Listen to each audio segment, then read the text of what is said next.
ጤና ይስጥልኝ የህብረታችን ፕሮግራም ተከታታዮች እንደምን ሰነበታችሁ? እንዴት ናችሁ? ባለፈው ሳምንት ስለ መደመር ነበር ያነሳነው። መደመር ምንድነው? አብይ አህመድ ወደ ስልጣን ከመምጣቱ በፊት ነው መደመር የሚባል ነገር ይዞ የመጣው። አሁን ደግሞ አራተኛ መጽሐፍ መሆኑ ነው። የመደመር መንግስት የሚል ይዞ መጥቷል። ተቋማዊ ያደረግነው ነው ይሄንን ሐሳብ እያለ ነው ያለው። የመጀመሪያዎቹ መጽሐፍ አንብበናል። መደመር ማለት ምን ማለት እንደሆነ ተመልክተናል።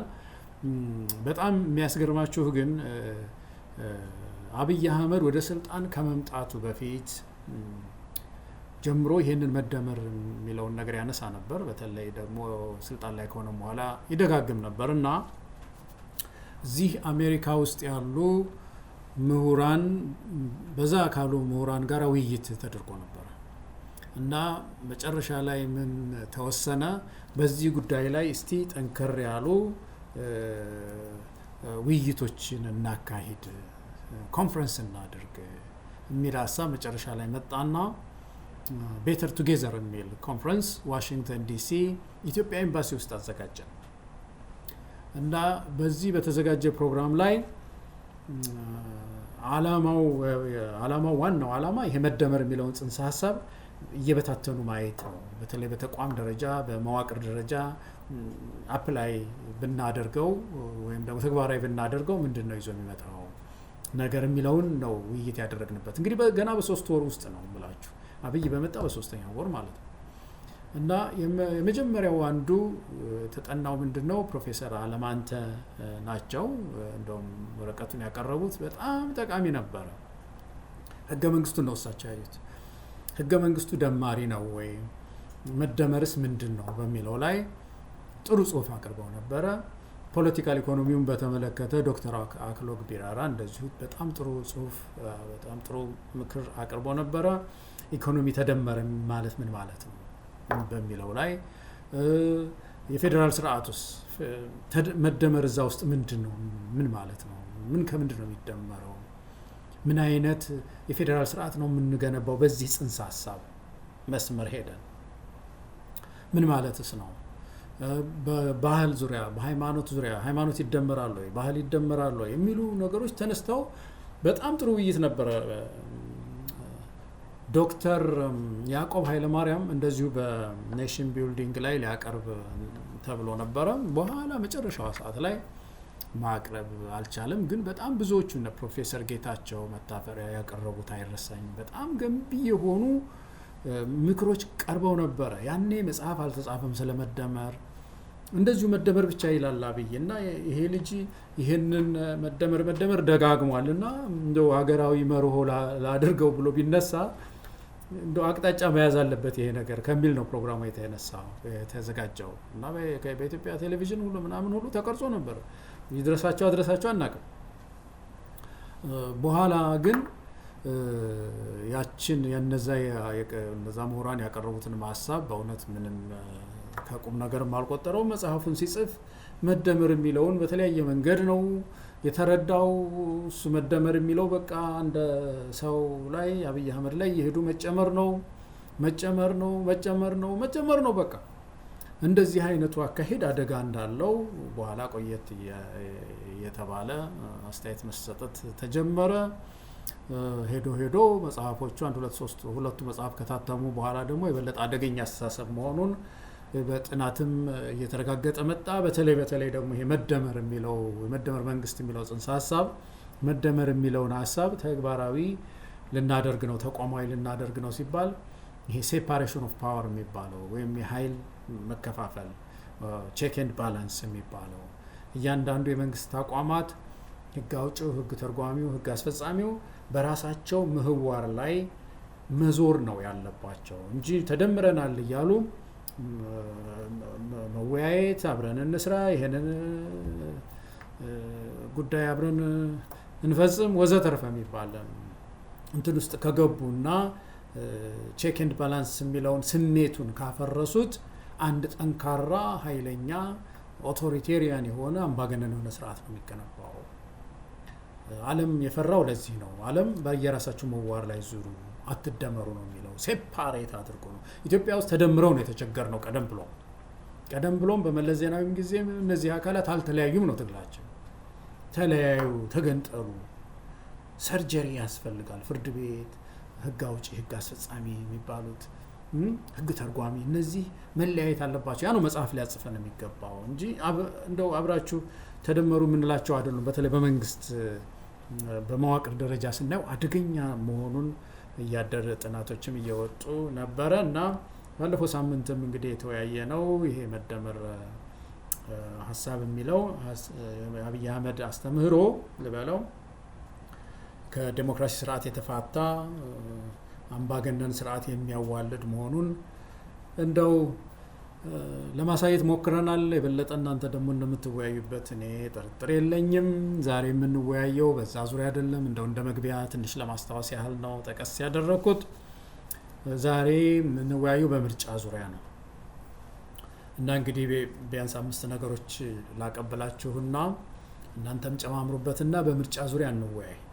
ምክንያቱም አሁንም ደግሞ ምርጫ እየመጣ ነው እየተባለ ነውና ይሄንን ምዕራፍ እንደዚሁ ህዝብንም ለማታለል ለመደለል ሊጠቀምበት ነው የአብይ አህመድ መንግስትና ኢትዮጵያውያን አንድ ውሳኔ መወሰን ያስፈልገናል እና ዋዜማው ላይ ስለሆነን የተወሰኑ ሀሳብ ልስጥና በዛ ላይ ውይይት አድርጉ። እናንተም ጨምሩበት፣ ሼር አድርጉኝ እኔንም ማለቴ ነው። አንደኛው ምርጫ ምንድነው የሚለውን እስቲ አንሱት። ሁልጊዜም ቢሆን ዴፊኒሽን ወይም ደግሞ ብያኔ በጣም ጥሩ ነው። አሁን ምርጫ የሚለውን ነገር ማወቅ መቼም ቀላል ነው። ከባድ ነገር አለው ጽንሰ ሀሳቡ ልንል እንችላለን። ከባድ ነው። ትልቅ ነገር ነው ውስጡ ያለው። አውርተነው ተንትነነው የምንጨርሰው አይደለም። ምርጫ የሚለው በህብረተሰብ ውስጥ በዲሞክራሲ ስርዓት ውስጥ ሰፊ ነውና በቻልነው መጠን ብንጽፈው ዲፋይን ብናደርገው ጥሩ ነው። ሁለተኛው ምርጫ ለማድረግ የሚያስፈልጉ መደላድሎችስ ምንድን ናቸው? እንግዲህ ምርጫ ያስፈልጋል ካልን በኋላ ምንድን ናቸው መደላድሎቹ የሚለውንም እንደዚሁ እንወያይበት። ሶስተኛ በኢትዮጵያ ያሉ የምርጫ እድሎችና ተግዳሮቶች ስንት ናቸው? እስቲ እድል የምትሉት በተለይ በዚህ ሰዓት 1-5 ጥቀሱ። ስጋት የምትሉት ደግሞ 1-5-10 ጥቀሱ እስቲ። ሌላው በኢትዮጵያ ወቅታዊ የፖለቲካ ሁኔታ ምን ይላል? መንዝ መሀል ሜዳ አካባቢ ገበሬው ዳመናው ምን አለ ይላል እና ዳመናው ምን አለ ምን ይላል ዳመናው? የኢትዮጵያ ምርጫ ዳመና ክላይሜት ኢንቫይሮንመንት ምን ይላል? ከባቢው ምን ይላል? ዳመናው ምን አለ ይልና ዳመና ሆኖ ሲያየው ዳመናው እኔ ስራዬን ልሰራ ነው፣ ከኔ የምትጠብቀው ዝናብ ነው፣ እሱን ላመጣ ነው። ገበሬው ሆይ አንተ ደግሞ ረስ አንተን ስራ ተወጣ ነው የሚለኝ ይላል ገበሬው። እና ክላይሜት ዳመና የምርጫ ዳመናው ምን ይላል? ኢትዮጵያ ውስጥ ክላይሜቱ ምን ይላል የሚለውንም እስቲ ብናነሳ ጥሩ ነው። ሌላው አሁን ባለው ሁኔታ ምርጫን ማድረግ የሚያመጣው ነገርስ ምንድነው? ምርጫ ስንል ፖስት ኤሌክሽን ማሰብ ጥሩ ነው። አሁን ስለ ምርጫ ስናስብ ምክንያቱም ዞሮ ሪዛልት ወሳኝ ነው፣ ውጤት ወሳኝ ነውና ፖስት ድህረ ምርጫው ምንድነው የሚመስለው? ተስፋ ይዞ ይመጣል፣ ለውጥ ይዞ ይመጣል የሚጠበቀው ወይስ ደግሞ ሌሎች ተገማች ያልሆኑ ችግሮች አሉት የሚለውን ከወዲሁ ማሰብ ተገቢ ነው እና በእነዚህ ላይ እንድትወያዩ ትህትና ጠይቃለሁኝ። ለኔም ግን ሼር ማድረግ አትርሱ። ወይ ኢሜል አድርጉልኝ፣ ወይ እዚህ ላይ አስተያየት ስጡኝ፣ ብቻ ግን አካፍሉኝ ለኔም ማለት ነው። እንግዲህ ምርጫ የሚባለው ነገር ቅድም እንዳልኳችሁ ቀላል የሚመስል ግን ቀላል ያልሆነ ጽንሰ ሀሳብ ውስጥ አለ። ተተንትኖ የማያልቅ መጽሐፍ የሚወጣው ትላልቅ መጽሐፍ የሚወጣው ኤሌክሽን ኮንሴፕት አለ እና ይሄ ምርጫ ዋናው የምርጫ ትምህርት ወይም ደግሞ የምርጫ ኮንሴፕት ጽንሰ ሀሳብ ዋናው መሰረቱ ትልቁ ምሰሶ የህዝብ ሉዓላዊነት ነው ይባላል። ህዝብ ሉዓላዊ ነው የሚባለው መገለጫው ምርጫ ነው። መምረጥ የቻለ እንደሆነ ነው አንድ ህዝብ ሉዓላዊ ነው የሚባለው። የፈለገውን ማለት ነው። የፈለገውን የሚመርጥ ህዝብ ነው ሉዓላዊነት አለው የሚባለው። ይሄ ማህተም ነው ምርጫ። በየ5 ዓመቱ ሊሆን ይችላል፣ በየ4 ዓመቱ መጥቶ ወይ በተለያዩ ጊዜያት እየመጣ በተለያየ አጋጣሚ ህዝብ የወሰነው የሚሆንበት ምድር ሲሆን እዛ ሀገር እዛ አካባቢ እዛ ሰፈር ዴሞክራሲ አለ ከነሙሉ ክብሩ ማለት ነው። እንግዲህ በሌሎች ሁኔታዎች ሊሸራረፍ ቢችልም ግን ትልቁ ነገር ይሄ ስለሆነ ምርጫ የዴሞክራሲ ህልውናው ነው፣ ነፍሱ ነው ማለት እንችላለን እና የህዝብ ሉዓላዊነት ማረጋገጫ ነው። እንግዲህ ህዝብ የሚሾመውን የሚሾምበት ደግሞ የሚቀጣበት አንድ ዘዴው የሰራውን ይሸልመዋል፣ ይሾመዋል፣ ቀጥል ይለዋል፣ በቃ ብሎ ደግሞ ከስልጣን ከቢሮ የሚያባረርበት አንዱ መሳሪያው ይሄ ምርጫ ነው። ስለዚህ ምርጫ በዲሞክራሲ ስርዓት ውስጥ በጣም ሰፊ ጥልቀት ያለው ነገር ነውና ይሄ መከበር አለበት። አንድ ሀገር አንድ ህዝብ ይህንን ያከበረ እንደሆነ የተከበረለት እንደሆነ ህዝቡ አገሩ ደግሞ ይህንን የህዝብ ሉዓላዊነት ያከበረ እንደሆነ በምርጫ ይገልጠዋል ማለት ነው። ስለዚህ ምርጫ ሰፋ ያለ አያሌ የሆነ ትርጉም ያለው ነው ማለት ነው። በኢትዮጵያ ሁኔታ እንግዲህ የምርጫ ታሪክ ያየን እንደሆነ ከዚህ በፊት አንድ ፕሮግራም ላይም ብድግ አድርገነዋል። በእውነት ህዝብ ሉዓላዊነቱን ያየበት ጊዜ ነው ያለ ብያለሁ። የለም እኔ ያልኩት ሆኗል የሚልበት ጊዜ የለም። በቃ ሁልጊዜም በጮሌዎች እንደተወሰደበት ነው ያለው እና ሉዓላዊነቱ ሁልጊዜም እንደተገሰሰ ነው ያለው። ይሄ በጣም አደገኛ ነገር ነው። ያሳዝናል። የሚመጡ ልጆች ይህንን ምርጫውን ካላከበሩለት ለዚህ ህዝብ ይሄ ህዝብ ሁልጊዜም ቢሆን ያለውን ሳይሰማ የሚኖር ህዝብ ነው ማለት ነው። ሉዓላዊነቱ የተገፈፈበት ህዝብ ነው ማለት ነው። የሚጭበረበር ህዝብ ነው ማለት ነው። ስለዚህ በኢትዮጵያ ውስጥ የኢትዮጵያውያን ምርጫ የተከበረበት ምዕራፍ ይሄ ነው የምንለው የለም። በ97 ዓመተ ምህረት የተሞከረው ያ ሁሉ ድካም ሜዳ ላይ ወድቋል። እነዚህ ጩልሌዎች ነጥቀውት ወስደውታል። ስለዚህ የዚህ የምርጫ መከበር ጉዳይ በታሪካችን ውስጥ የለም። ወደ ሁለተኛው ነጥብ ስንመጣ ምርጫ ለማድረግ ምን ያስፈልጋል የሚለው ላይ እንግዲህ ቢያንስ 6 ነገሮች ያስፈልጋሉ። ምርጫ እንደው ጥሩ ነው፣ አግባብ ነው፣ ስሙም ደስ ይላል፣ ዴሞክራሲያዊ ነው የሚለው ብቻውን የትም አይወስድም። መደላድሎች መፈጠር መቻል አለባቸው ምርጫ ተግባራዊ ይሆን ዘንድ ማለት ነው። በብዙ ተቋማት ተደግፎ ነው ምርጫ ተግባራዊ የሚሆነው። የህዝብ ሉዓላዊነት የሚከበረው ዝም ብሎ በአንዲት ኮሮጆ ላይ በመጣል ብቻ የህዝብ ሉዓላዊነት ሊከበር አይችልም። ስለዚህ ምን ያደርጋሉ ሀገሮች? ይሄ የህዝብ ሉዓላዊነት የህዝብ ምርጫ ይከበር ዘንድ አስመራጭ ይገነባሉ።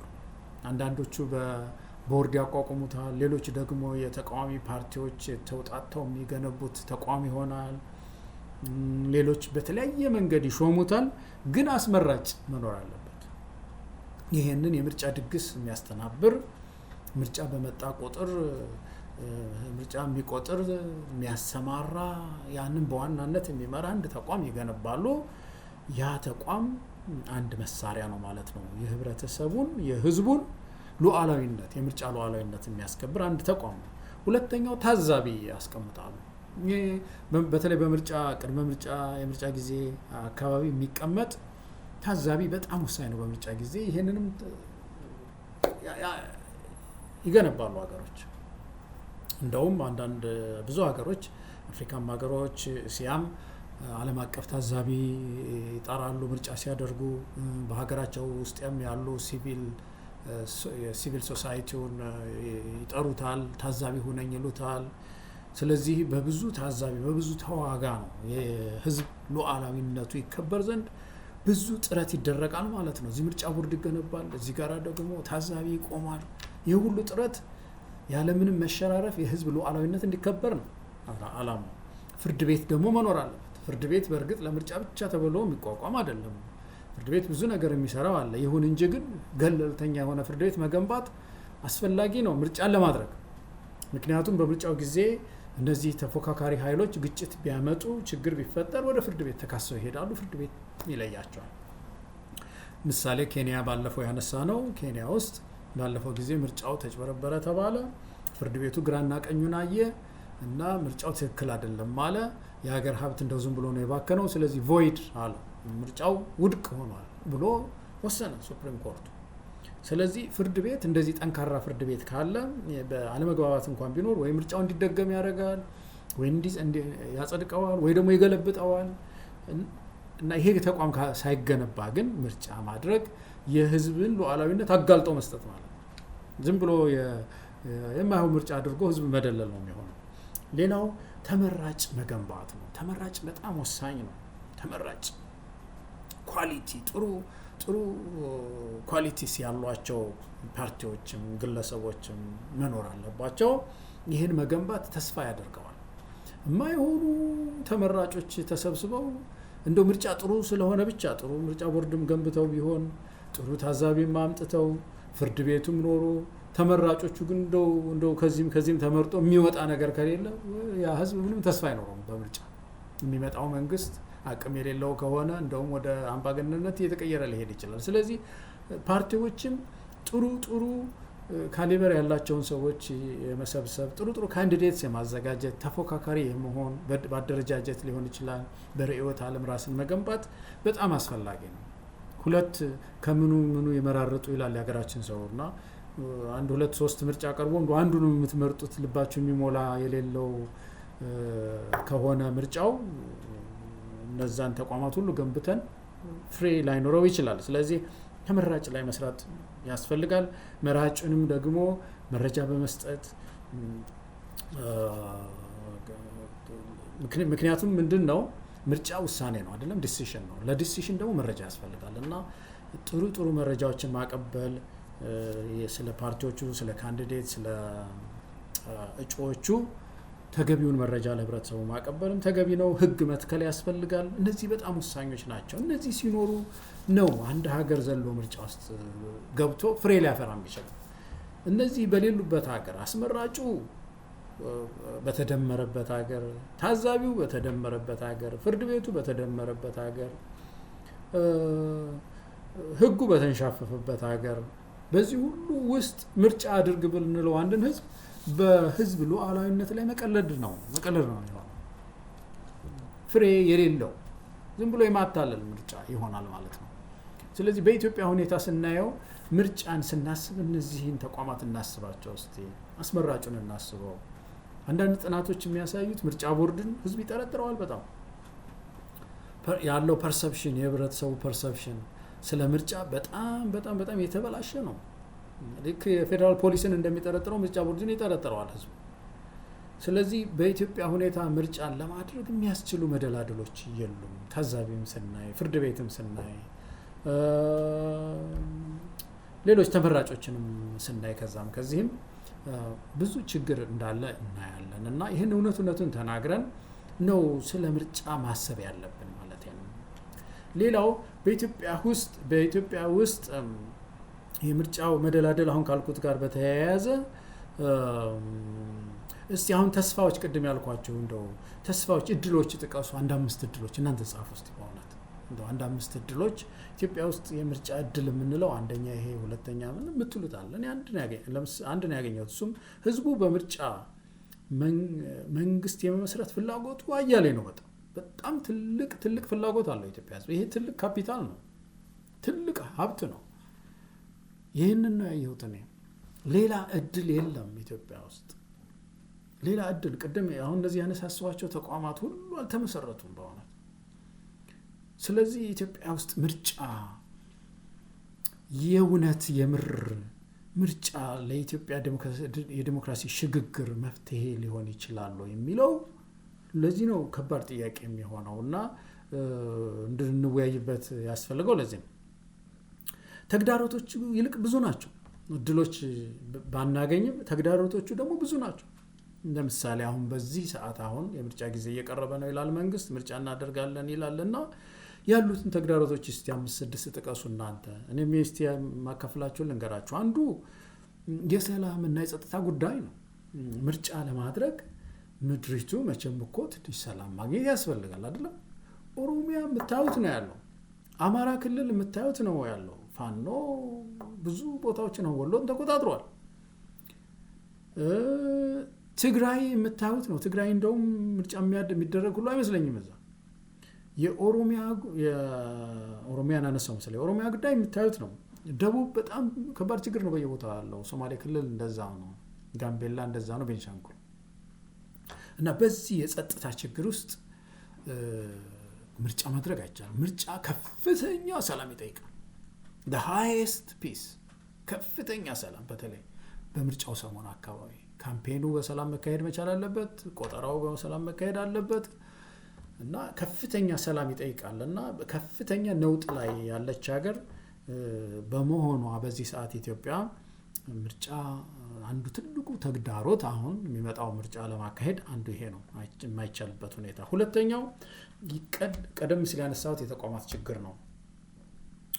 እነዚህም 6 ያልኳቸው ቀደም መደላደሎች ሳይሟሉ እንደው ዝም ብሎ በየ5 ዓመቱ በየ4 ዓመቱ ምርጫ ማድረግ እኔ ምን ሊጠቅመን እንደሚችል አላውቅምና ያ ትልቅ ችግር ሆኖ ቀጥሏል። ለዚህ መፍትሄ ካልሰጠነው ምርጫ ተስፋ እንዴት ሊሆን ይችላል? ኢትዮጵያ ውስጥ የኢትዮጵያ ሕዝብ ሉዓላዊነቱስ እንዴት ሊከበር ይችላል? ዝም ብሎ መሸንገል ምን ዋጋ አለው? እየተሸነጋገሉ ምርጫ በየ5 ዓመቱ ማድረግ ነው።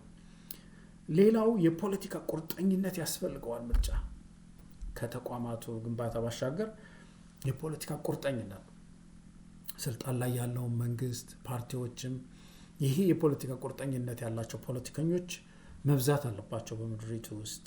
ሙስናና ወንጀል ሌላው ከባዱ ተግዳሮት።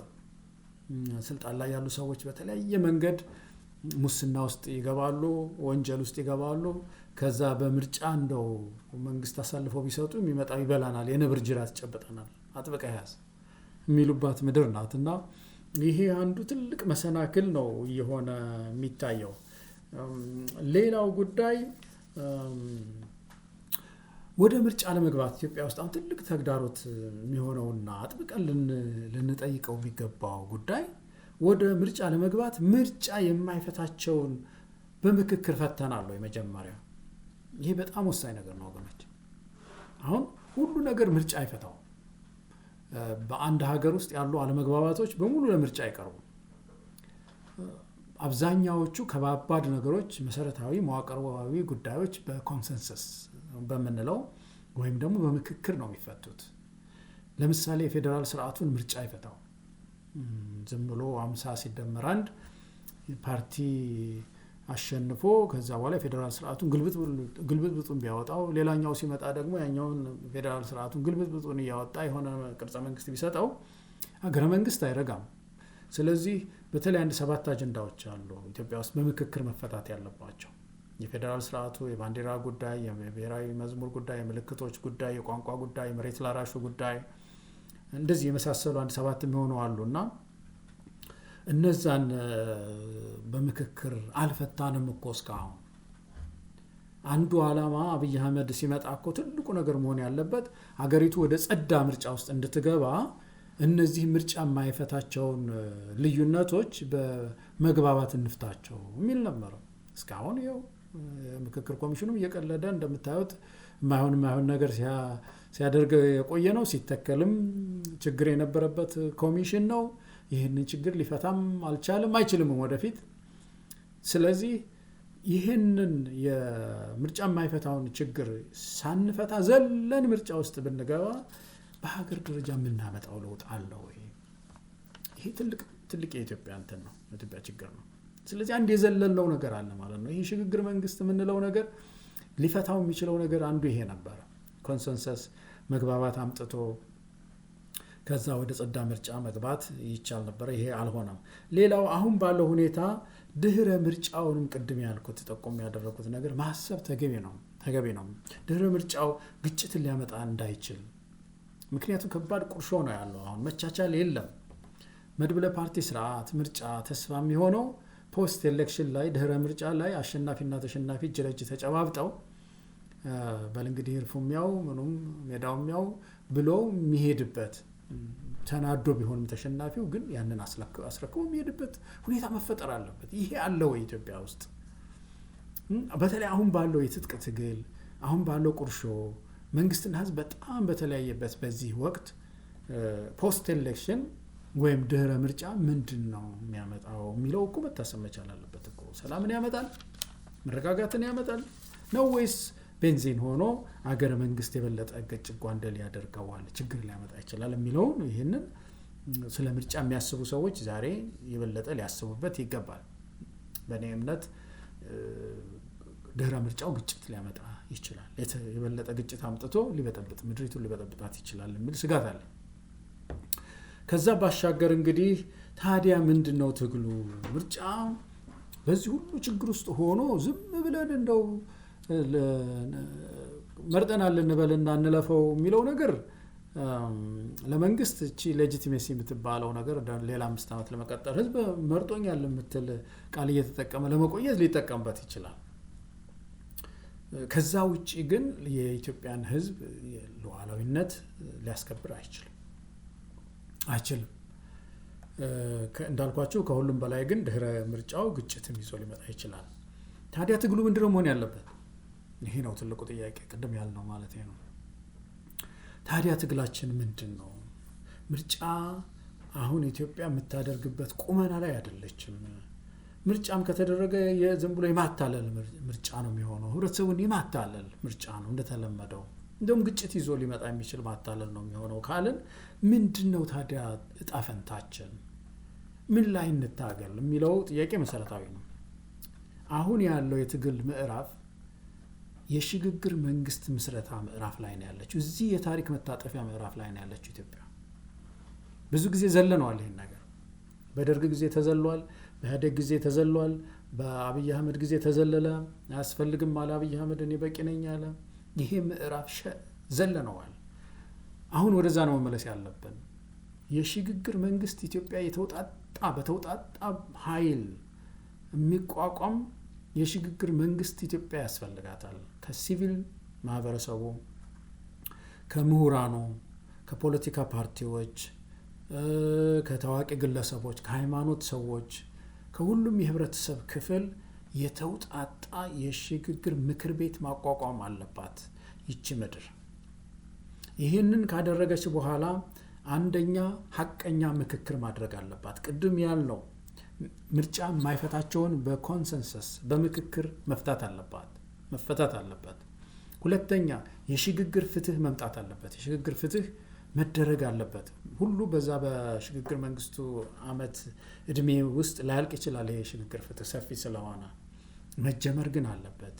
ሶስተኛውና አንዱ ሌላው ትልቁ ነገር ምርጫ መደረግ አለበት። እንግዲህ ምክክር አድርገን የሽግግር ፍትህንም ያካሄድን ወደ ምርጫ መግባት መቻል አለብን።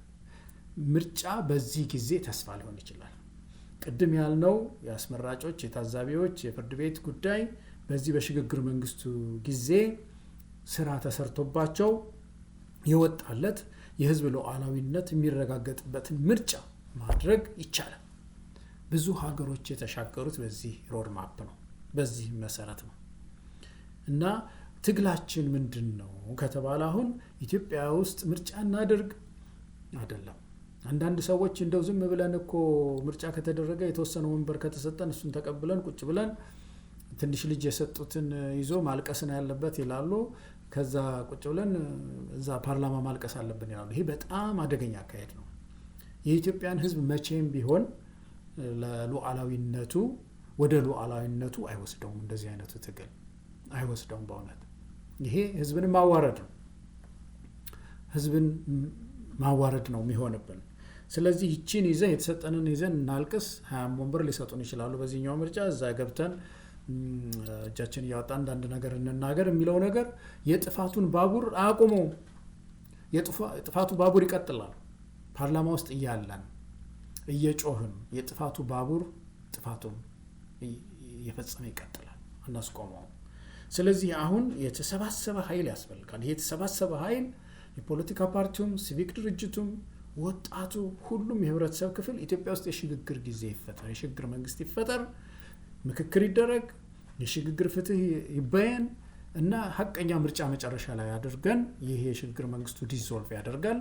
ከዛ ወደ ሪፐብሊክ የሚባለው ምዕራፍ እንሻገራለን የሚል ሮድማፕ የሚያስፈልግበት ምዕራፍ ላይ ነው ያለ ነው።